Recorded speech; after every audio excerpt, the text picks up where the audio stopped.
On a vu qu'elle était gênée. On l'a vu assez vite, elle avait beaucoup le hoquet.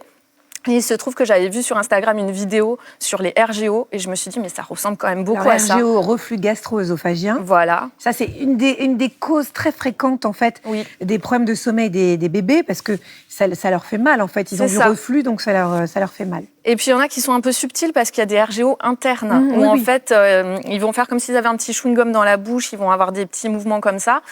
Et là, du coup, il a fallu trouver un bon médecin qui sache voir que c'était un RGO. Et aussi qu'elle avait un torticolis. Elle est née avec un torticolis, sauf que c'était le confinement. Il n'y avait pas de kiné, il n'y avait rien. Donc, on a fait des visios où on nous disait, voilà, il faut lui faire tel mouvement. Franchement, on a trouvé des gens super qui nous ont vraiment aidés à distance. Mais voilà, pendant des mois, on mettait 2 heures à 7 heures une nuit pour l'endormir.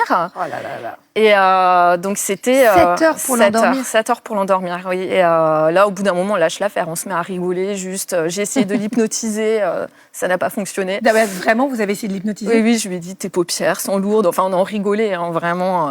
Ça n'a pas fonctionné. Donc, Alors, donc, j'imagine que la fatigue commence à se faire sentir aussi pour vous. Est-ce que ça commence à avoir quelques effets dans votre couple ? Comment ça se passe ? Ah oui, au niveau du couple, ça a été compliqué parce que, en fait, on passe notre temps en copilote, chacun, à se relayer, à essayer de trouver des solutions, d'être dans ce stress de « elle dort pas, faut qu'on trouve quelque chose, qu'est-ce qu'on peut faire ?» Du coup, on commence un peu à mal se parler aussi.